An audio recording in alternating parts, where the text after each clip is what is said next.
cs407 Numerical Analysis, Section 3.1, the Bisection Method.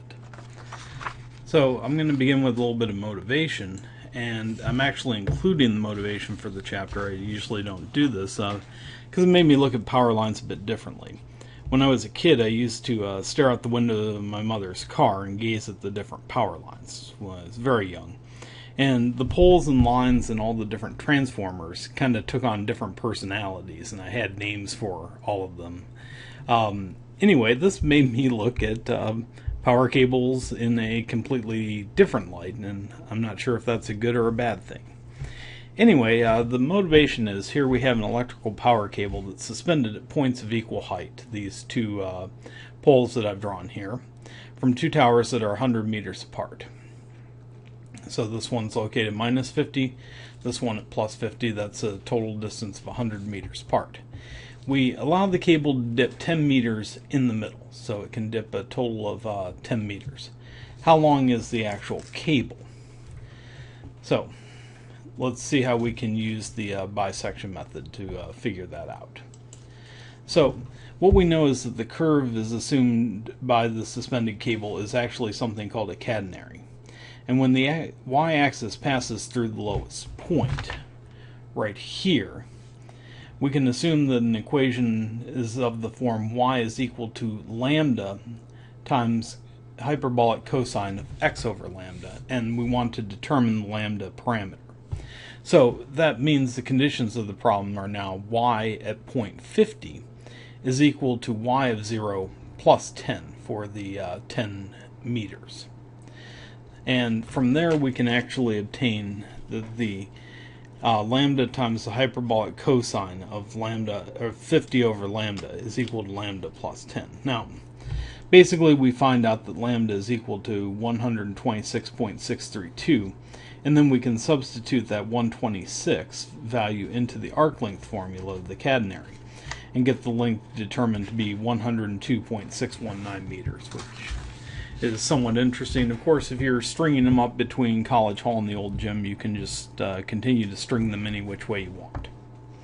So finding roots is important, and let's take a look at how to do that. So we're going to start with f being a real or complex valued function of real or complex variable, and we'll probably stick to the real variables for quite a bit of this. A number r, it can be either real or complex, for which f of r is equal to 0 is called a root of that equation of f. So, for example, consider f of x is 6x squared minus 7x plus 2. This has roots of 1/2 and 2/3. We can verify this using direct substitution, put 1/2 back into the equation, verify that it works out to 0, or put 2/3 into the equation, verify that it works out to 0, or by doing the factored form, f of x is equal to 2x minus 1 times 3x minus 2. Some functions, such as trig functions, will have multiple roots because they're periodic, but or have an infinite number of roots.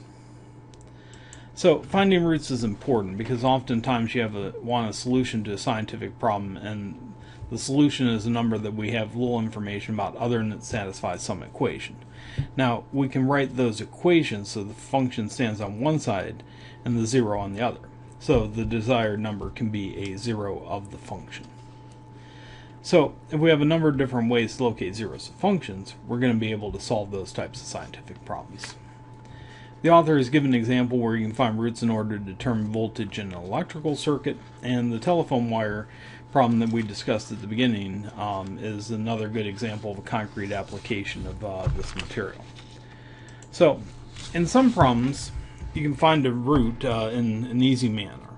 One way, factoring the equation using high school algebra. Another way, using the quadratic formula or pulling out a hand calculator. Fair enough, but how about something like 3.24 times x to the 8th minus 2.42 x to the 7th plus 10.34 x to the 6th plus 11.02 x squared plus 47.98, or 2 raised to the x squared minus 10x plus 1, or hyperbolic cosine of x squared square root of x squared plus 1 minus e of x plus log of the absolute value of sine of x. You're probably going to need a pretty good calculator to come up with solutions to these.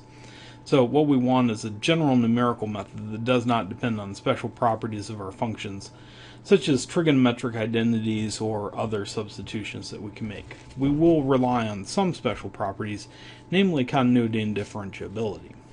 Of course, continuity and differentiability are special properties, but they're common enough attributes of the functions that we usually encounter that we can assume those, or if not, we can look at some other way to approach the problem. But here we're going to assume that these functions are continuous and differentiable. So we end up with a heck of a lot of different methods. There are hundreds of methods available for locating zeros in these functions. We're going to cover 3 of the most useful in this chapter. 1, the bisection method, section 3.1, 2, Newton's method 3.2, and the secant method, section 3.3. So the reason the bisection method works is you have to cross the line somewhere. So let f be a function that has values of opposite sides at the 2 ends of the interval. Suppose that f is also continuous on this interval. We'll let a be less than b, and f of a times f of b is less than 0. That means that they're of opposite signs. One is positive and one is negative. It then follows that f has a root in the interval, ab. In other words, there's some number r that satisfies the 2 conditions. A is less than r is less than b, and f of r takes on a value of 0. We can conclude this because of something called the Intermediate Value Theorem, and the fact that f of a and f of b are of opposite signs. X traverses the interval ab, and the values of f of x completely fill out this interval. We can't skip any intermediate values, so f of x has to take on the value 0 at some point. In other words, we have to cross the line somewhere with these conditions. So either f of a is less than 0 or f of b is less than 0. And the other one has to be positive. Whichever one is less than 0, the other will be positive. This means the function starts on one side of the x-axis and ends up on the other at the end. So that means it's got to cross the x-axis at some point in that interval. Let's take a closer look at the Intermediate Value Theorem, since it's going to be useful in our study of numerical analysis.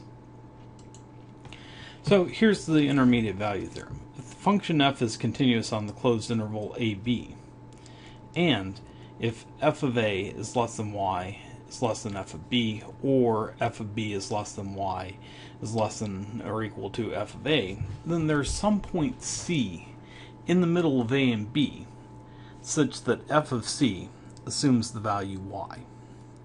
Again, x traverses an interval ab. Hence the values of f of x completely fill out the interval between f of a and f of b. No intermediate values can be skipped. In this version, f has to take on the value y at some point in that interval. We're going to use this property when we construct the bisection algorithm. So let's take a look at that.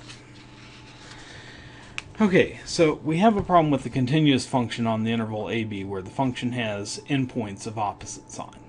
At each step in the algorithm we have our interval ab, and the values u equals f of a and v equals f of b. The numbers u and v need to be of opposite signs so that u times v is less than 0. Now what we do is we construct the midpoint of the interval and call it c, and that's 1/2 of a plus b. And then we compute a value w, which is equal to f of c. Now, if w or f of c equals 0, then we get lucky and we're finished. If w times u is less than 0, then we look at the values between a and c. If w times u is greater than 0, then we look between c and b. In either case, for the last two, the situation at the end of the step is just like the beginning, except that the final interval is now half as large as the initial one. The step can be repeated until the interval is satisfactorily small. Say the absolute value of b times a is less than 1/2 times 10 to the 6th. At the end, the best estimate of the root would be a plus b equals 2, where a plus b divided by 2, where ab is the last interval in the procedure. Let's take a look at how to construct the pseudocode for this. So here's our pseudocode. as with most of the code in the book, this isn't going to be production level code that you would use in a professional engineering application, but rather code that works for general use. When we're constructing the pseudocode, we want to avoid unnecessary evaluations of the function f of x to cut down on the amount of cycles required from the processor. For some real-world functions like the kind the author likes to include in the exercises section, it can take a bit of time to evaluate. So as a quick fix, what we'll do to avoid evaluating those is f of a, f of b, and f of c can be done as f of a, f of b, f of c, or u, v, w, respectively, like is done in the code here for this. The procedure is constructed to operate on some arbitrary function f, and most of the time we're going to have to write another procedure to evaluate f. An interval a and b is specified, and also the number of steps to be taken in max, and some epsilon that will indicate the error bound for the routine. So if the two have the same sign, then that's obviously an error and we can't proceed.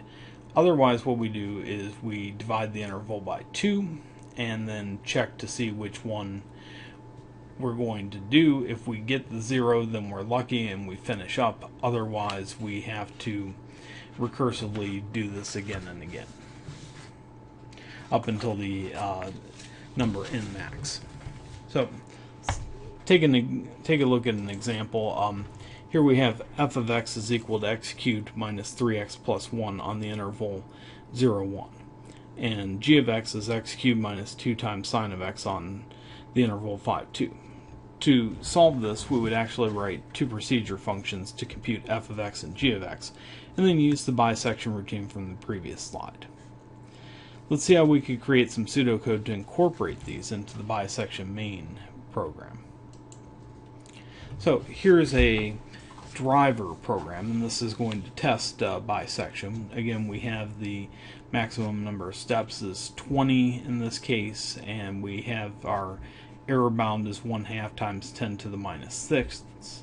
Our real values a and b that specify the ends of the interval.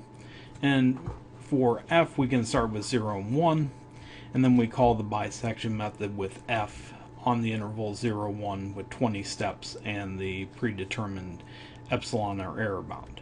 We can then reset it between 0.5 and 2 and call the bisection method for the function g. And down here we've written the real functions for f and g.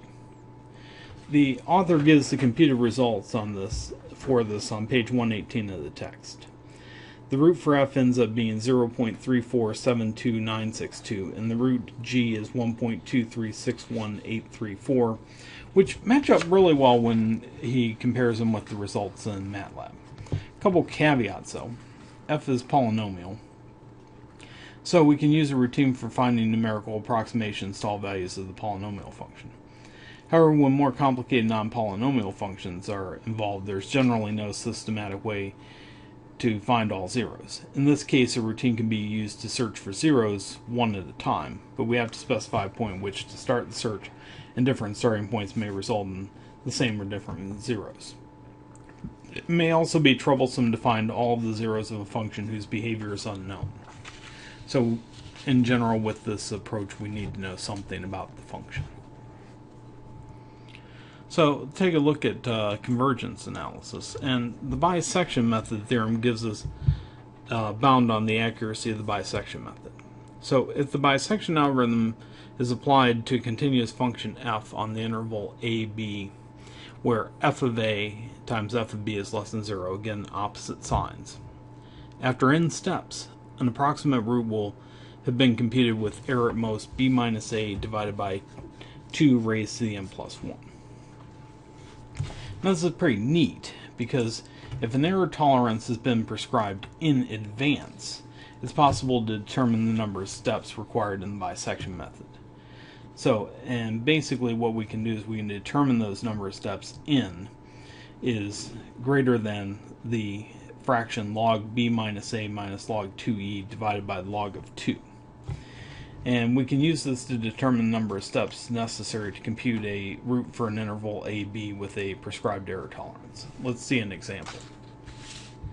So, how many steps of the bisection algorithm are needed to compute a root F to full machine single precision on a 32-bit word length computer if A is equal to 16 and B is 17?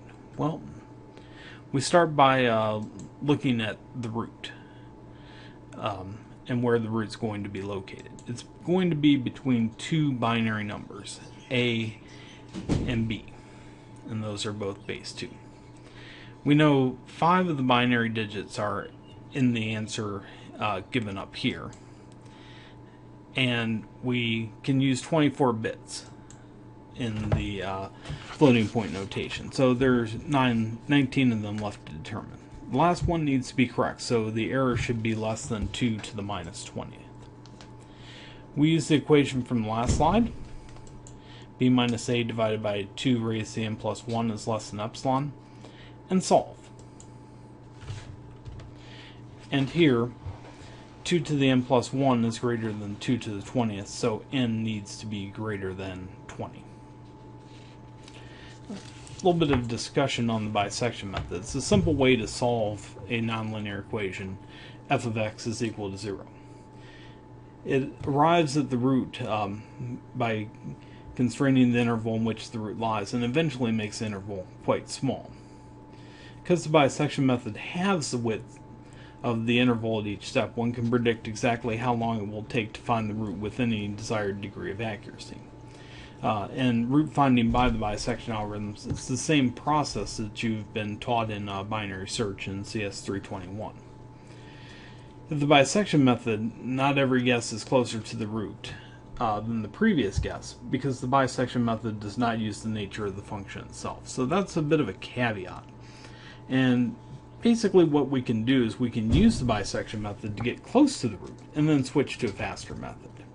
Let's take a look at a modification called the false position method. So, the false position method retains the main features of the bisection algorithm, basically that a root is trapped in a sequence of intervals of decreasing size. But rather than selecting the midpoint of the interval, the method uses the point where the secant line intersects the x-axis.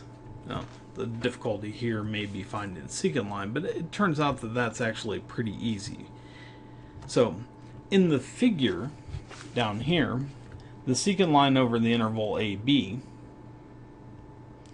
is the chord between A, f of A, and B, f of B.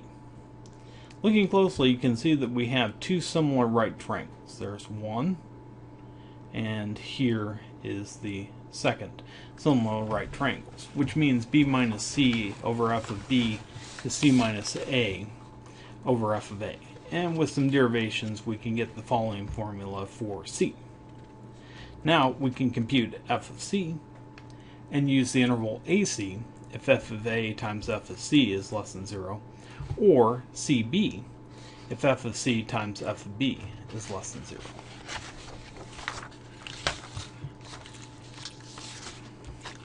This method works in almost the same way as the bisection method.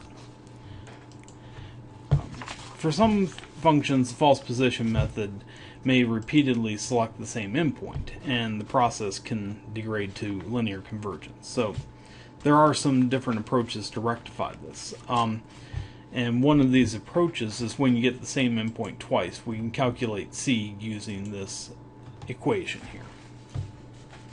So rather than selecting points on the same side of the root as the regular false position method does, the modified false position method changes the slope of the straight line so that it gets closer to the root. And I'm thankful to the authors for including this equation, because my subscript finger is dying at this point. So the bisection method uses only the fact that f of A times f of B is less than 0 for each new interval AB. But the false position method uses the values of f of A and f of B. This example is showing how one can include additional information in an existing algorithm to build a better one. Some variants of the modified false position procedure have superlinear convergence. We discussed those in section 3.3. And another modified false position method replaces the secant line by straight lines with even smaller slope until the iterate falls on the opposite side of the roots. For those of you interested in the history of these, early versions of this date back to a Chinese mathematical text between 200 BC and 100 Common Era. And there's also an Indian mathematical text that dates back to 3 BC.